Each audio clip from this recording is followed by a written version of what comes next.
Assalamualaikum warahmatullahi wabarakatuh. Waalaikumsalam warahmatullahi wabarakatuh. Yang saya hormati Ibu Kepala Sekolah, Ibu Mada Helena, dan yang saya hormati Ibu Bapak Guru yang berkenan hadir pada kegiatan kita hari ini, yaitu saya akan menyampaikan tentang diseminasi menyebarkan pemahaman dan penerapan pemahaman budaya positif. Ya, ini adalah sebagai tugas saya sebagai CGP Angkatan 11. Sebelum kita mulai kegiatan ini, terlebih dahulu kita mengucapkan Bismillahirrahmanirrahim untuk kegiatan kita hari ini, Bapak Ibu, tentang budaya positif. Nah, budaya positif merupakan perwujudan dari nilai-nilai atau keyakinan universal yang diterapkan di sekolah. Budaya positif dapat mendorong murid untuk mampu berpikir, bertindak, dan menciptakan sebagai proses memerdekakan dirinya, sehingga murid mampu mandiri dan bertanggung jawab. Konsep inti dari budaya positif itu terdiri dari beberapa bagian. Yang pertama, perubahan paradigma belajar, disiplin positif, kemudian kebutuhan dasar manusia, motivasi perilaku manusia, posisi kontrol guru, keyakinan, dan segitiga restitusi. Bapak Ibu, satu pembelajaran dengan paradigma baru. Pembelajaran dengan paradigma baru adalah pendekatan pembelajaran yang berpusat pada peserta didik dan pembelajaran yang dirancang berdasarkan prinsip pembelajaran berdiferensiasi, sehingga para peserta didik belajar sesuai dengan kebutuhannya berdasarkan tahap perkembangannya sesuai teori psikologi modern untuk mewujudkan profil pelajar Pancasila. Nah, karakteristik pembelajaran paradigma baru itu seperti apa? Yaitu berpusat pada peserta didik. Peserta didik itu aktif terlibat dalam proses pembelajaran. Kemudian relevan. Materi yang kita ajarkan itu berkaitan dengan kehidupan nyatanya. Kemudian otentik. Peserta didik mengerjakan tugas-tugas autentik. Kolaboratif. Peserta didik bekerja sama dalam kelompok. Kemudian berdiferensiasi, pembelajaran disesuaikan dengan kebutuhan individu. Menggunakan teknologi digunakan untuk mendukung proses pembelajaran seperti menggunakan IT, ya Bapak Ibu ya. Nah, kemudian disiplin positif. Disiplin positif ini adalah pembiasaan hal yang baik, mencakup sikap atau perilaku maupun tutur kata oleh seluruh warga di sekolah, terutama bagi murid agar dapat berkembang menjadi pribadi yang kritis, mandiri, dan bertanggung jawab. Tujuan kita sebagai pendidik adalah menciptakan peserta didik yang memiliki disiplin diri sehingga mereka berperilaku mengacu kepada nilai-nilai kebajikan yang universal dan memiliki motivasi dalam diri menuju perubahan perilaku ke arah yang lebih baik.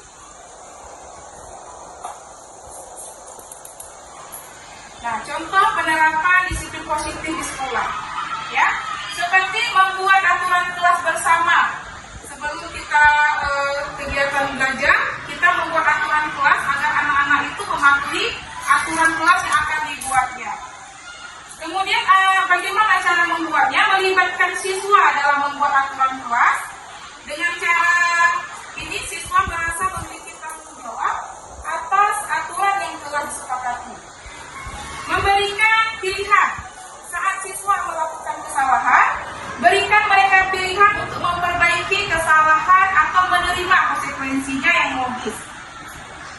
Misalnya, jika siswa tidak mengerjakan PR, ya berikan pilihan untuk mengerjakan PR setelah pulang sekolah atau mengurangi waktu bermainnya. Memberikan ujiannya misalkan tentang kemajuan usaha mereka dalam mencapai sesuatu. Bukan hanya hasil akhirnya, misalnya kamu bekerja keras untuk menyelesaikan tugas ini, atau saya yang kita ucapkan ya Bapak Ibu, saya senang melihat kamu berusaha memahami materi ini. Seperti seperti pungutan gitu ya. Kemudian menggunakan bahasa yang positif. Bahasa yang positif, hindari menggunakan bahasa yang menyalahkan atau mempermalukan siswa.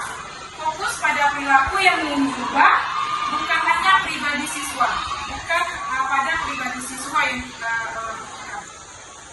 Kemudian mengajarkan keterampilan sosial. Ajarkan siswa keterampilan sosial seperti komunikasi yang efektif, resolusi konflik, dan empati. Mengajarkan dia untuk berempati kepada temannya atau orang yang dekat dengannya. Memberikan peluang untuk bertanggung jawab. Memberikan kesempatan untuk bertanggung jawab atas tindakan mereka. Misalnya, jika siswa merusak suatu properti di sekolah, minta mereka membantu memperbaiki kerusakan tersebut. Nah, yang terakhir, yaitu membangun lingkungan belajar yang aman dan menyenangkan. Menciptakan suasana kelas yang menyenangkan dan inklusif, sehingga siswa merasa nyaman untuk belajar dan berinteraksi dengan orang lain. Nah, 3 kebutuhan dasar manusia. Apa saja kebutuhan dasar manusia? Kebutuhan dasar manusia itu merupakan sesuatu yang kita lakukan untuk mendapatkan apa yang kita inginkan. Seluruh tindakan yang kita lakukan memiliki tujuan. Semua usaha terbaik akan kita lakukan agar kebutuhan dasar kita terpenuhi dengan baik. Ya, apa saja kebutuhan dasar manusia? Yaitu kebutuhan dasarnya bertahan hidup. Nah, bertahan hidup apa saja kebutuhan kita? Makanan, pakaian, tempat tinggal, keamanan, dan kesehatan. Kemudian kasih sayang dan rasa diterima. Nah, rasa diterima dipedulikan, kemudian berbagi, kerjasama, dan menjadi bagian dalam kelompok. Penguasaan, harga diri. Harga diri, keinginan untuk dianggap, memimpin, berprestasi, diakui, dan didengarkan. Kebebasan, mandiri, memiliki pilihan, mencoba hal baru, dan mampu mengendalikan arah dirinya. Kesenangan, seperti bermain, humor, antusias, dan tertawa. Nah, ini adalah beberapa bagian dari kebutuhan dasar manusia. Kemudian yang keempat, motivasi perilaku manusia.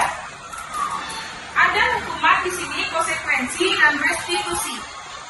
Hukuman tidak terencana, tiba-tiba, atau murid tidak tahu apa yang terjadi.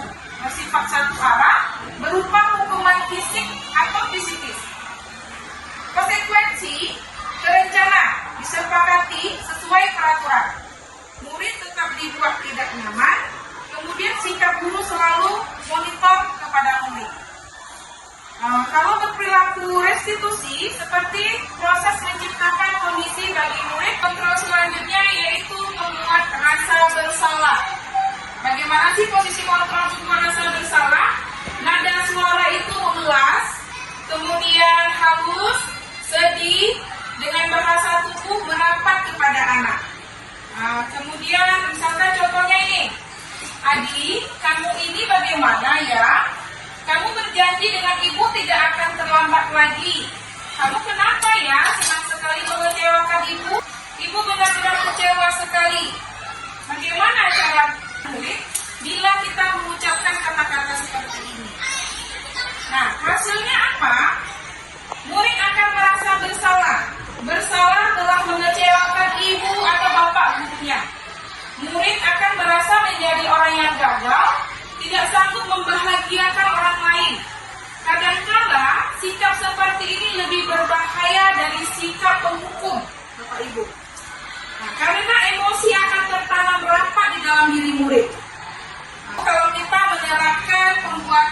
menerapkan posisi dalam membuat rasa bersalah, yaitu murid akan merasa bersalah telah mengecewakan ibu atau bapak gurunya. Murid akan merasa menjadi orang yang gagal, tidak sanggup membahagiakan orang lain. Kadang-kala sikap seperti ini lebih berbahaya loh Bapak Ibu daripada posisi penghukum.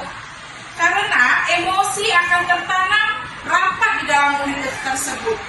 Nah, murid menahan perasaan, tidak seperti murid dalam guru seperti posisi pembuku, ya, di mana murid bisa menumpahkan amarahnya dengan cara negatif.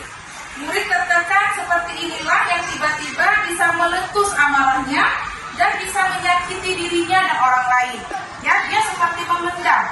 Ya, karena kita membuat posisi dia itu merasa bersalah, Bapak Ibu. Kemudian posisi selanjutnya, nah, ini kalau posisi sebagai teman. Posisi sebagai teman di sini nada suaranya ramah, akrab, dan bercanda. Bahasa tubuhnya itu bagaimana? Merapat pada murid, mata dan senyum jenaka. Tatapan kita kepada murid itu sebagai teman. Nah, contohnya misal, Adi, ayolah, bagaimana sih? Kemarin kamu sudah janji ke Bapak bukan? Kenapa terlambat lagi? Nah, sambil tertawa ringan. Ya, sudah tidak apa-apa. Duduk dulu sini. Nanti Bapak Guru bantu. Sambil tersenyum. Ya. Nah, bagaimana perasaan murid kita kalau kita menerapkan posisi sebagai teman? Hasilnya apa? Hasilnya murid akan merasa senang dan akrab dengan guru. Ini termasuk dampak yang positif karena dia akrab dengan kita. Hanya saja punya posisi negatifnya, yaitu dia akan tergantungan kepada kita. Ya, bila ada masalah dia tidak bisa mengandalkan guru tersebut untuk membantunya. Akibat lain dari posisi teman, Adi hanya berbuat sesuatu bila yang menyuruhnya guru tersebut, dan belum tentu berlaku itu kepada guru yang lain. Nah, kalau kita menerapkan posisi kontrol kita sebagai teman, ya. Nah, pemantau, posisi kontrol sebagai pemantau. Nada suara datar, kemudian bahasa tubuh yang formal. Nah, misalkan seperti ini ya, Adi, tahukah kamu jam berapa kita mulai? Tahu Pak, kamu terlambat 5 menit. Apakah 15 menit? Apakah kamu sudah mengerti konsekuensi yang harus dilakukan bila terlambat? Nah, paham Pak, saya harus tinggal kelas pada jam istirahat nanti dan mengerjakan tugas ketertinggalan saya. Nah, bagaimana respon gurunya? Ya, benar. Nanti pada saat jam istirahat, kamu harus tinggal di kelas untuk menyelesaikan tugas yang tertinggal tadi. Saya tunggu. Ini posisi pemantau. Nah, bagaimana perasaan anak kalau kita menerapkan posisi kita sebagai pemantau? Ya, murid memahami konsekuensi yang harus dijalankan karena telah melanggar salah satu peraturan sekolah. Guru tidak menunjukkan suatu emosi yang berlebihan. Memang sikap kita tidak menunjukkan emosi yang berlebihan, Bapak Ibu. Nah, kemudian menjadi marah atau membuat rasa berbuat salah. Murid tetap dibuat tidak nyaman, yaitu dengan harus tinggal di kelas pada saat jam istirahat dan mengerjakan tugasnya. Sedangkan anak-anak yang lain, dia keluar main-main. Karena dia tadi sudah berbuat salah, posisi kontrol kita memantau, kita mengatakan pada dia, tinggal di kelas untuk mengerjakan tugas sampai selesai. Nah, guru kita tidak bisa juga untuk istirahat. Kita juga memantau dia pada saat mengerjakan tugas pada jam istirahat tersebut. Karena murid tidak bisa kita tinggalkan, Bapak Ibu, ya. Kemudian posisi manajer. Nah, kalau posisi manajer ini, nada suara itu tulus, bahasa tubuh tidak kaku. Nah, kemudian mendekat pada murid. Nah, seperti ini ya Bapak Ibu. Adi, apakah kamu mengetahui jam berapa sekolah dimulai? Jawab Adi, tahu Pak, jam 7 tepat. Ya, jadi kamu terlambat. Kira-kira bagaimana kamu akan memperbaiki masalah ini? Nah, berarti kan di sini kita mencari atau dia memecahkan masalahnya sendiri. Ya, solusinya apa dari dia? Kemudian saya bisa menanyakan teman saya, Pak, untuk mengejar tugas yang tertinggal. Baik, itu bisa dilakukan. Apakah besok akan ada masalah untuk kamu agar bisa hadir tepat waktu ke sekolah? Nah, tidak, Pak, saya bisa hadir tepat waktu. Baik, saya hargai usahamu untuk memperbaiki diri. Nah, bagaimana perasaan murid kalau kita memperlakukan dia seperti ini? Ya.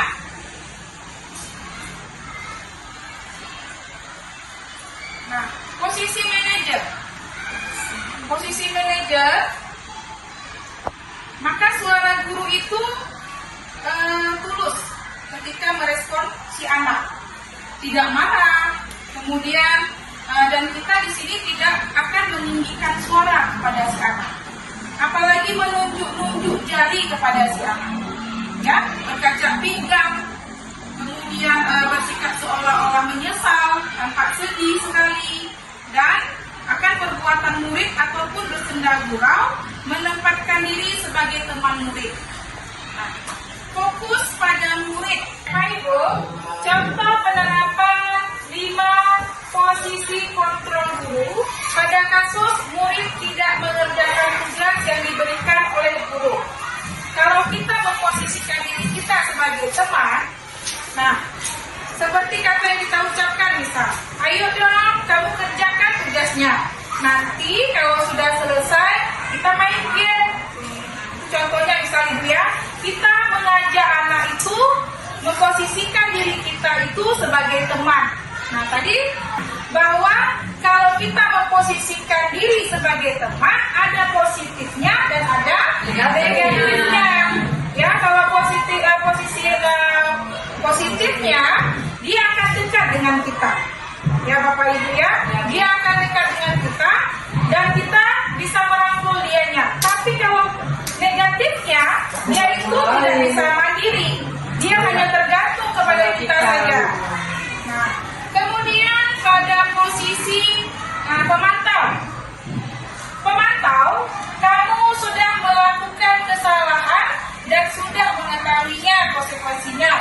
Nah, sekarang selesaikan dan segera dikumpulkan.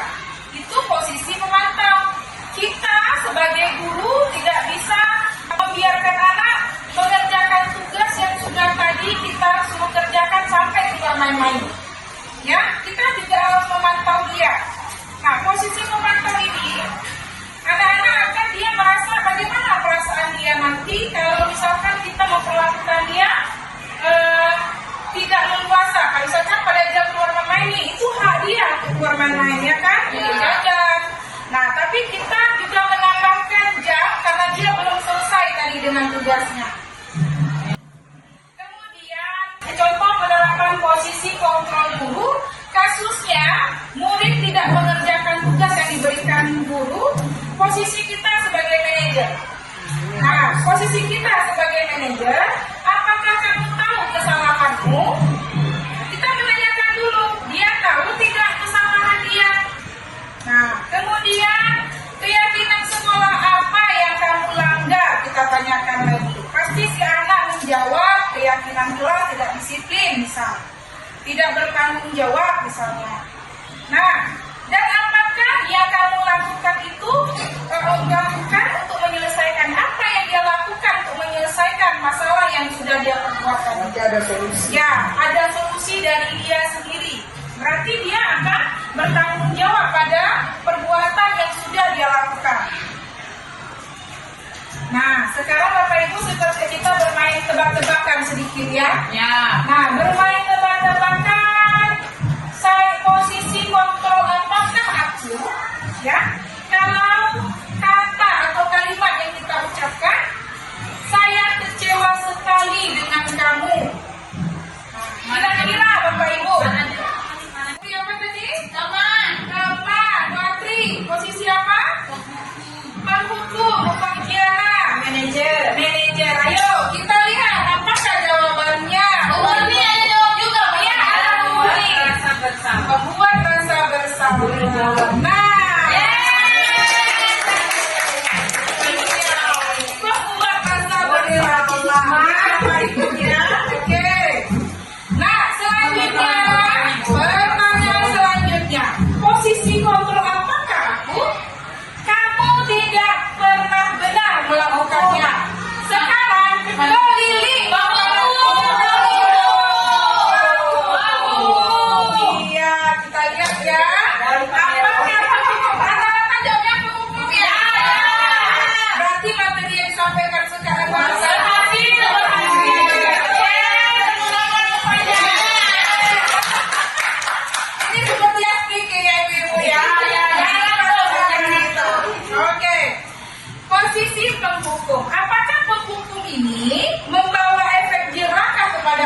dendam dia kepada kita sebagai gurunya yang melakukan penghukum tadi, menghukum perbuatan dia ya. Nah, posisi apakah aku? Kira-kira bagaimana kamu memperbaiki masalah ini? Manajer. Manajer, oke. Yang lain. Ya, coba kita lihat apakah benar.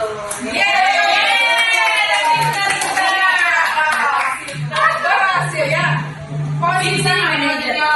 Posisi manajer ini sangatlah bagus dan tempat kita gunakan karena yang pertama tadi kita itu memberikan posisinya kita sebagai seorang guru yang merangkul dia. Kemudian kita menjelaskan kepada siswanya apa efeknya dan si anak nanti akan mencari apa solusinya dari masalah yang telah dia perbuat tadi. Nah, sekarang kita kembali ke slide selanjutnya, Bapak Ibu. Nah, ini posisi kontrol apakah aku? Ayolah lakukan demi Bapak dan Ibu. Posisi kontrol apakah itu? Teman.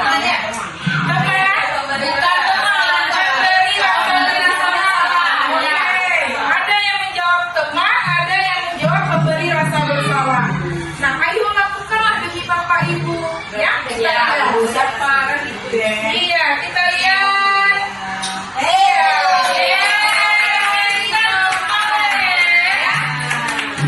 Ya, sebagai teman Bapak Ibu, posisi kontrol apakah aku?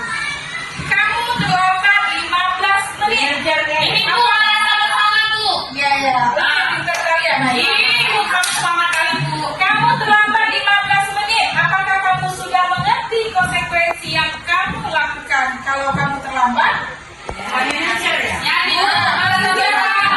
Hukum. Penghukum. Manajer. Kami manajer. Kami yang tadi Bu, apa namanya tadi Bu? bersama. Ya. Pemantau. Oke, coba kita lihat apakah dia pemantau. Ya. Posisi pemantau. Baik Bapak Ibu, tadi kita sudah bermain tebak-tebakan ya dengan posisi kontrol guru. Nah, kita ulang kembali atau kita review kembali posisi kontrol guru. Ya, kita memberikan penekanan kembali. Penghukum. Nih, sesuai gambar ya Bapak Ibu ya. Menghukum. Kemudian membuat rasa bersalah. Si anak akan merasa perasaannya itu merasa bersalah. Kemudian posisi kontrol guru sebagai teman. Posisi sebagai teman ada positifnya dan ada negatifnya. Kemudian posisi pemantau. Kalau posisi pemantau ini juga ada efek negatifnya ya. Posisi manajer. Kalau posisi manajer ini kita ini bertindak sebagai guru merangkul dia. Kemudian kita kasih anak mencari titik permasalahannya sendiri, menyelesaikan masalahnya sendiri Bapak Ibu. Kita masuk kepada keyakinan kelas. Keyakinan kelas merupakan kesepakatan kelas yang diyakini bersama guru dan murid. Nah, dengan harapan dapat meningkatkan kedisiplinan murid. Keyakinan kelas itu merupakan pernyataan universal, dibuat dalam bentuk positif, kemudian bersifat abstrak. Keyakinan kelas hendaknya tidak terlalu banyak sehingga mudah diingat dan dipahami. Semua warga kelas ikut berkontribusi dalam pembuatan keyakinan kelas pada kegiatan mengutamakan pendapat. Kemudian, mengapa sih keyakinan kelas itu penting? Keyakinan kelas itu penting untuk membangun budaya positif. Keyakinan kelas menjadi fondasi untuk membangun budaya positif di dalam kelas, di mana setiap anggota merasa akan dihargai, aman, dan memiliki tanggung jawab bersama karena dibuat bersama-sama. Meningkatkan disiplin, ya. Meningkatkan disiplin, keyakinan kelas membantu siswa menyusun dan menyepakati aturan yang telah dibuat. Kemudian membuat rasa memiliki.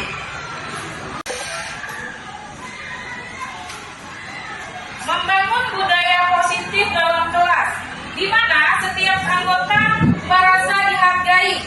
aman, memiliki tanggung jawab bersama. Ya. Kemudian meningkatkan disiplin. Keyakinan kelas membantu siswa mengembangkan disiplin diri karena mereka juga ikut dalam menyusun dan menyepakati aturan kelas yang telah dibuat. Kemudian penting yang selanjutnya yaitu memperkuat rasa memiliki. Dengan terlibat aktif dalam pembuatan keyakinan kelas, siswa itu bakal merasa memiliki kelas dan bertanggung jawab atas keberhasilan nantinya. Nah, yang terakhir yaitu fokus pada solusi. Keyakinan kelas mendorong siswa untuk mencari solusi apa atas masalah yang akan muncul. Bahwa bukan hanya fokus pada pelanggaran aturan. Nah, ini Bapak Ibu, contoh dari keyakinan kelas. Berikut ini beberapa contoh keyakinan kelas yang akan diterapkan. Misalnya, kami saling menghormati. Kami menghargai pendapat, perbedaan, dan keunikan dari setiap individu. Kemudian kami bertanggung jawab. Kami menyelesaikan tugas dengan tepat waktu dan bertanggung jawab atas tindakan kami. Kemudian kami bekerja sama. Kami bekerja sama untuk mencapai tujuan bersama dan saling membantu. Ya, misalkan anak-anak menyepakati untuk kebersihan kelasnya. Kebersihan kelasnya itu kalau mereka kelasnya tidak bersih berarti mereka tidak melaksanakan keyakinan kelas yang sudah disepakati tadi. Iya, tidak bekerja sama. Kami aktif belajar. Nah, gurunya menerangkan, anaknya ribut misalnya. Atau setelah diberikan tugas, anaknya tidak menyelesaikan tugasnya, kasusnya misal. Berarti kita bawa kembali kepada keyakinan kelas apa yang mereka yakini. Ya, misalkan kami aktif belajar, kami aktif bertanya, berdiskusi, dan mencari tahu hal-hal baru. Dan selanjutnya, kami menjaga lingkungan. Kami menjaga kebersihan dan kerapian kelas serta sekolah. Ya, sepakat keyakinan kelasnya tadi misalkan menjaga kebersihan kelas atau sekolah. Kalau dia sudah menyepakatinya, berarti mereka harus mengikutinya atau melaksanakannya kewajibannya. Tanggung jawabnya ya. Nah, kemudian bagaimana cara membuat keyakinan kelas? Yang pertama, kita libatkan semua siswa. Guru dan siswa itu membuat keyakinan bersama-sama. Nah, bagaimana caranya? Ajak siswa untuk berpartisipasi aktif dalam diskusi dan pembuatan keyakinan kelas. Kita menanyakan kepada siswa kita keyakinan kelas apa yang akan kita sepakati bersama-sama. Ya. Kemudian gunakan bahasa yang positif. Kalau bahasa tidak, itu bahasa yang tidak positif. Ya, bahasa positif misalkan. Nah, misalnya bahasa yang dia gunakan, tidak boleh membuang sampah sembarangan. Ya, kata positifnya yang kita gunakan, buanglah sampah pada tempatnya. Itu kalimat yang positif, Bapak Ibu. Nah, hindari kalimat larangan dan gunakan yang kalimat atau bahasa positif untuk merumuskan keyakinan. Nah, yang ketiga, buat keyakinan yang spesifik. Buat keyakinan yang jelas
tadi bagaimana Bapak Ibu contoh dari menerapkan atau melakukan keyakinan kelas pada kelas kita masing-masing nantinya ya. Nah yang ketujuh yaitu segitiga restitusi. Segitiga restitusi yang pertama yaitu menstabilkan identitas. Kemudian yang kedua validasi tindakan yang salah. Kemudian yang ketiga menanyakan keyakinan kelas. Ya, segitiga restitusi adalah suatu proses dialog yang dijalankan guru atau orang tua agar dapat menghasilkan murid yang mandiri dan bertanggung jawab.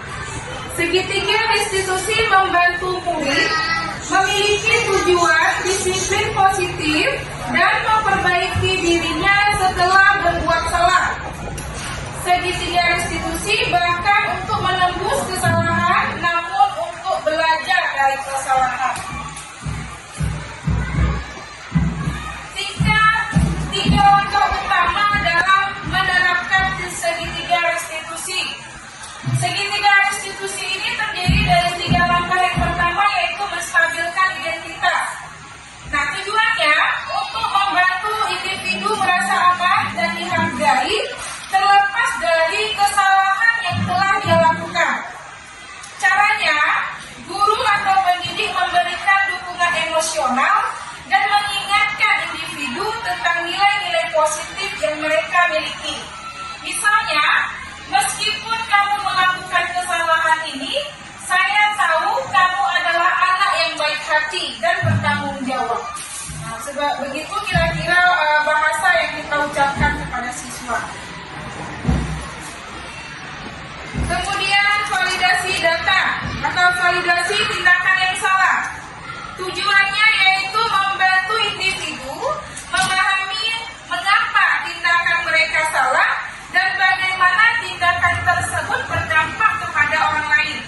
Nah, caranya guru atau pendidik mengajak individu untuk merenungkan tindakan mereka, memahami akibatnya dan mengakui bahwa tindakan tersebut tidak tepat.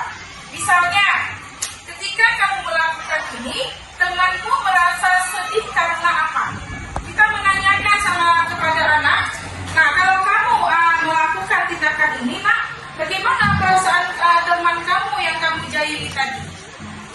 Nah, berarti kita melakukan tindakan validasi data, terus yang salah ya, tindakan. Ketiga, menanyakan keyakinan kelas. Tujuannya membantu individu untuk mengubah pola pikir dan perilaku mereka di masa depan. Caranya, guru atau pendidik mengajak individu untuk memikirkan nilai-nilai yang mereka yakini dan bagaimana nilai-nilai tersebut dapat membimbing mereka untuk membuat pilihan yang lebih baik. Misalnya, kita menanyakan, apa yang kamu yakini tentang kejujuran? Dan bagaimana kamu bisa menunjukkan kejujuran situasi saat ini? Apa manfaat dari segitiga restitusi?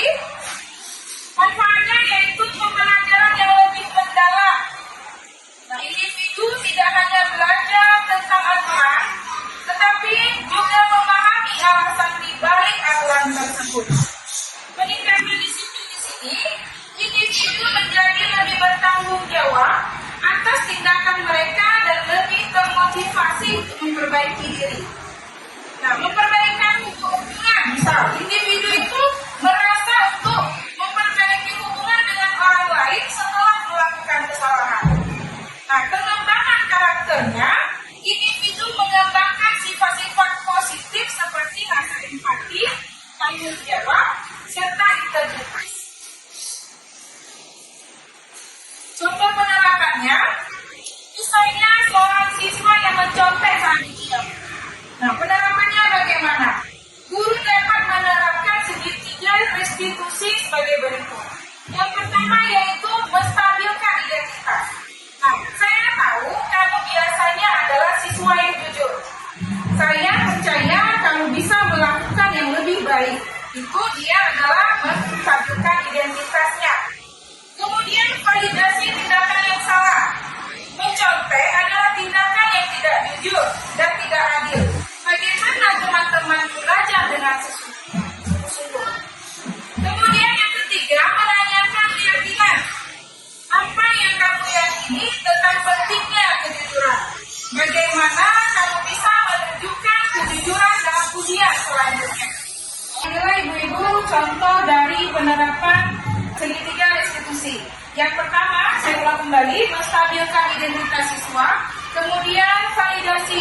tindakan yang salah, kemudian menanyakan keyakinan apa yang dia yakini kalau misalkan anak tersebut melakukan kesalahan, agar dia memperbaiki kesalahannya sesuai dengan keyakinan yang telah dia yakini bersama. Menstabilkan identitas, ya. Misal contohnya nih bahasanya, berbuat salah itu manusiawi, tidak ada manusia yang sempurna. Bapak Ibu juga pernah melakukan kesalahan seperti itu. Nah, Bapak Ibu tidak tertarik mencari siapa yang salah, tapi Bapak Ibu ingin mencari solusi dari permasalahan ini. Kamu berhak merasakan begitu. Nah, ini tadi contoh yang lain dari menstabilkan identitas.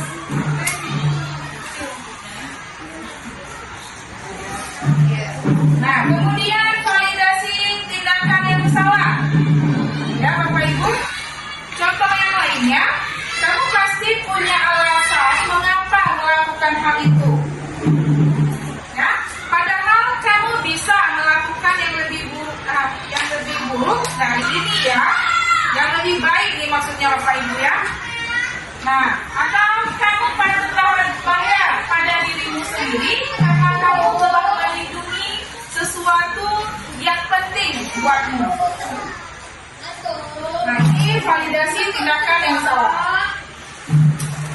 Kemudian, contoh yang lainnya, menanyakan keyakinan kelas. Contoh yang lainnya, apa keyakinan kelas kita? Nah, nilai-nilai apa yang telah kita sepakati? Menurut kamu, seperti apa gambaran kelas yang ideal? Nah, kamu mau menjadi orang yang seperti apa? Ini contoh kata-kata yang kita terapkan ketika kita melakukan menanyakan keyakinan kelas pada si anak yang melakukan kesalahan tadi. Nah, Ibu, ada contoh dari penerapan contoh segitiga restitusi yang saya lakukan. Nah, ini kasusnya. Kasusnya itu siswa ini menarik jilbab temannya ketika bermain. Ya, kemudian saya menanyakan kepada si anak, apakah dia melakukannya? Dia menjawab iya. Ya, kemudian ini adalah validasi tindakan yang salah. Kemudian saya melakukan menanyakan keyakinannya apa.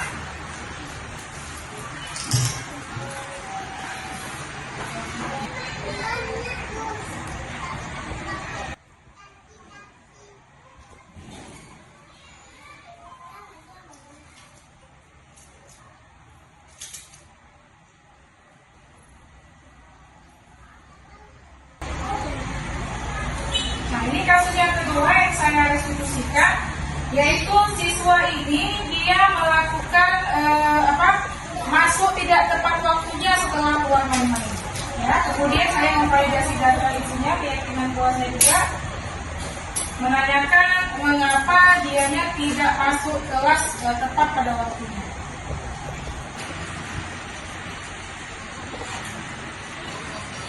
Nah, terima kasih Bapak Ibu.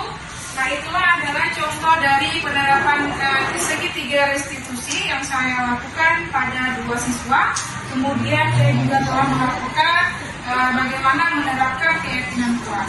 Nah, saya ucapkan terima kasih kepada Bapak Ibu yang telah berkenan untuk menyaksikan atau menyimak bagaimana budaya positif yang kita terapkan di sekolah kita. Saya akhiri. Assalamualaikum warahmatullahi wabarakatuh. Waalaikumsalam warahmatullahi wabarakatuh.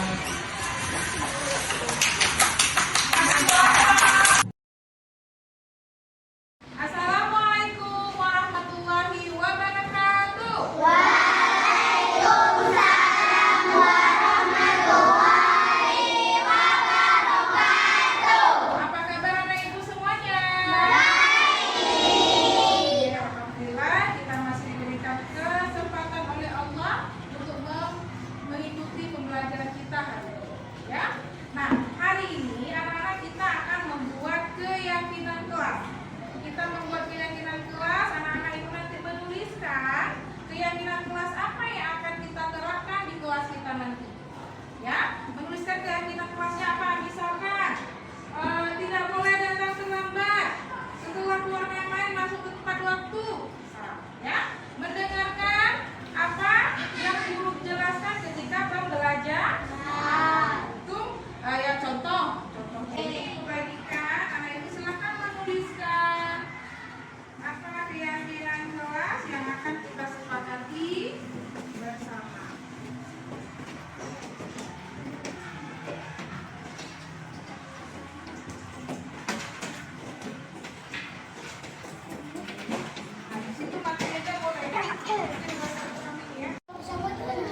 nanti. Oke, Ibu bacakan satu-satu ya.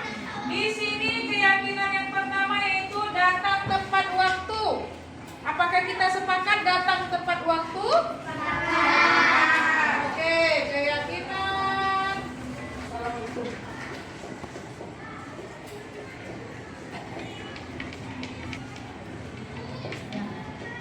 Datang.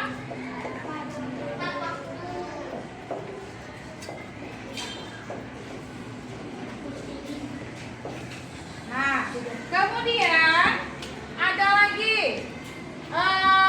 Kami menjaga kebersihan kelas.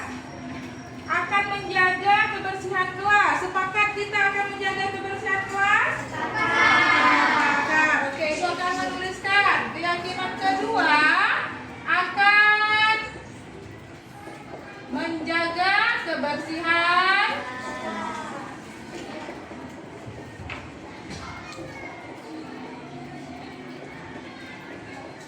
Oke, keyakinan selanjutnya ini ada juga yang menuliskan menjaga kebersihan kelas. Nah, itu sudah ya. Kalau yang sudah ada beberapa orang yang menuliskan sama keyakinannya, kita ngambil satu saja memulih. Oke, kata yang lebih efektif kita gunakan apa? Memulih. Oke. Stop. Memulih. Nah, ini ya. Oke. Selanjutnya, ya, sini semua ada yang sama, ya. Jadi ada 4 kesepakatan yang sudah kita tetapkan bersama-sama. Dan ini anak-anak harus menjalankannya dengan baik karena kita sudah sepakat membuat keyakinan kelas dan kita menyepakati bersama-sama. Bisa anak ibu nanti menerapkannya atau melaksanakannya dengan baik? Bisa. Oke. Nah, hanya ini yang ingin ibu jelaskan atau sudah kita sepakati. Berarti ini harus kita sepakati bersama-sama.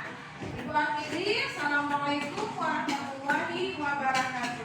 Waalaikumsalam warahmatullahi wabarakatuh.